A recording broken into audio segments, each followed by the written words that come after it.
Afful, who is the EDI lead at the ICB for Cheshire and Merseyside. And I think that's right. Is it Associate Director of Equality and Inclusion? I think Thomasina, is that right? That's right, yes. Yes. So Thomasina is a passionate advocate for race equity. Thomasina has played key roles in embedding the Northwest anti-racist framework, helping organisations turn commitment into actual action through inclusive leadership, accountability and cultural change. Today, Thomasina will share how we can all move beyond tick boxes approaches that nobody enjoys doing, and we know it doesn't make a real difference, to creating real accountability in organisations where everyone can thrive. So thank you so much, Thomasina, for being here with us today. I'd just like to jump straight into our first question then. So tell me, what does real anti-racism look like? Oh, you're on mute, Thomasina, sorry. Oh, sorry, Carla. So No, all my my answers will be within the healthcare context. So in healthcare, real anti-racism means improving patient outcomes and staff experiences, and it's about tackling the system that creates inequity. So it's about embedding equity into clinical care, workforce decisions, and leadership accountability, and that's the biggest lever, I would say. And it's about kind of that disparities in areas like maternal health, patient access and career progression are actively addressed and not accepted. And from my own personal perspective, it's also about acknowledging people's lived experiences and shifting power to ensure that those people with lived experiences can influence decisions and shape services, as opposed to just contributing to conversations. Absolutely. And as leaders and people within organisations that are designing anything, you know, there are more and more networks, aren't there, for lived experience, people doing research, people having a real say on what that is, and it is extremely powerful. So where are the barriers still showing up in terms of anti-racism? So certainly in career progression, representation in senior leadership, and experiencing of bullying and harassment. Now, our data and patient and workforce experience surveys tell us this, and it's increasingly getting worse. But also from a personal perspective, I see it when racially minoritized leaders like myself are expected to lead on anti-racism without the power to deliver change, real change. And when conversations are softened to preserve organisational comfort rather than challenge what really is going on, which is racial inequity. Yeah, and actually saying discomfort is the way we need to be. We need to feel discomfort in order to move forward. Absolutely. Wow, that's really interesting. So how do we create safer cultures? How do we try and remove some of those barriers? What can we do?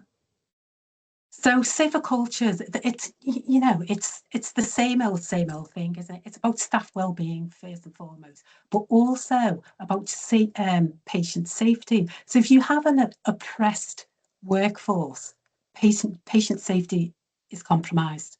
So it's how do we build within our organizations that psychological safety, and that psychological safety goes hand in hand with having strong reporting mechanisms and a visible accountability. So people feel, yes, I can speak up. Yes, I can say, you know, there are things going on in this organisation that are harmful to the organisation. But crucially, it's also about listening to the lived experiences of those who are speaking up and acting on it. Because if a workforce is speaking up and nothing is happening, things get hidden and things slide. But once or if we are an organisation who values our workforce, has a culture that encourages speaking up, has a culture that encourages, you know, actively looking at things that might not be working well, then that increases the delivery of high quality care. Absolutely. I am the biggest fangirl of Amy Edmondson. She is like the guru, isn't she, around psychological safety, and that features heavily within the Joy at Work toolkit that we've got online. Um, and it's pivotal because to become a learning organisation, you become a safe organisation, one that's willing to change, willing to learn, and willing to understand what's going wrong. And it is all about having very good leaders, isn't it? You know, in order to make that happen, leading from the top, that humility, that psychological safety. It is, and you said a key word there, Carla, humility. You know, we don't know everything, and it's okay to say I don't know, and I'm willing to learn. And I think a lot of us, as especially as leaders, are fearful of admitting that vulnerability. But it's crucial if we are to create the cultures that we want. Absolutely, I'm with you on that, Thomasina. So tell me a little bit about allyship. We've had some training before. We kind of understand a little bit about what that is, but what does active allyship actually mean in practice, in day-to-day work? What does it look like? So it isn't saviorism, and it is about action and not intention. And again, in the NHS, what it means is using your role, your influence, your leadership position to challenge inequity in the real time. Now that's hard, and that can be very, very challenging for a lot of us. But, you know, it's having the courage to do that.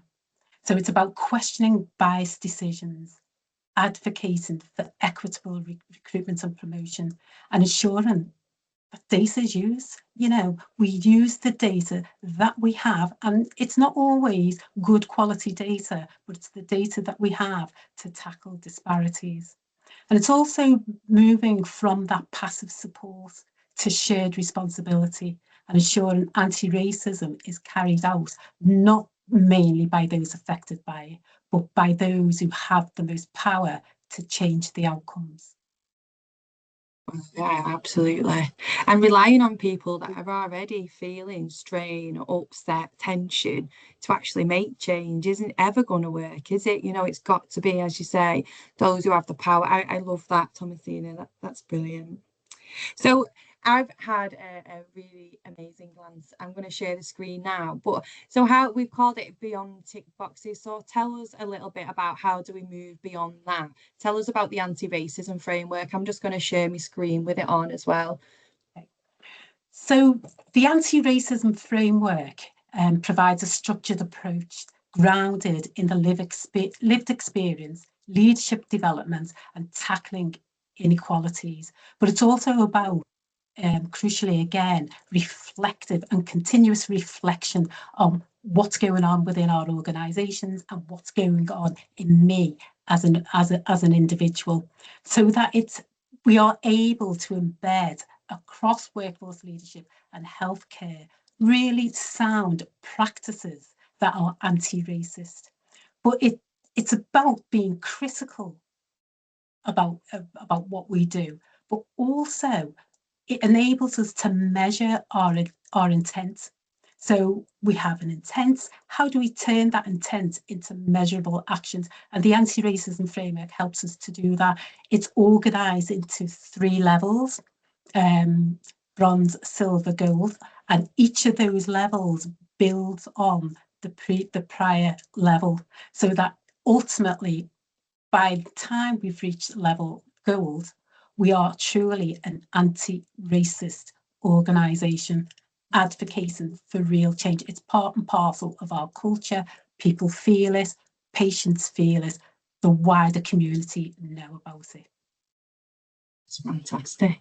And so the last question from me before we actually move into questions from those that are attending today is, what's one small thing that we can all do today to create the change needed? Because it is a huge task, isn't it, in terms of, you know, we were talking before about the recommendations from the Lord Mann Review. There's 36 that's come out.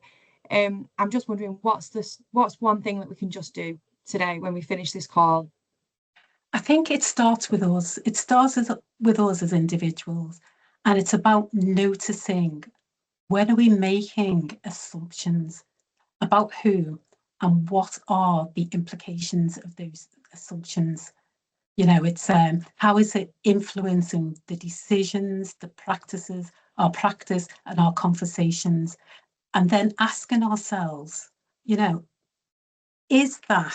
are those assumptions likely to lead to an inequitable outcome? So it's noticing first and foremost what's going on in our minds, but also running alongside that, it's taking small, consistent actions like asking whose voice is missing from this conversation, or interrupting bias where we see it or suspect it, or amplifying the lived experiences of those that we work for. So it's small actions, but questioning ourselves and questioning, why are we thinking this about that group, that situation, or that community? Wow, this is fascinating. Thanks so much, Thomasina. That comes to the end of our 10-minute conversation. We're now going to stop recording and move to questions for people that are attending.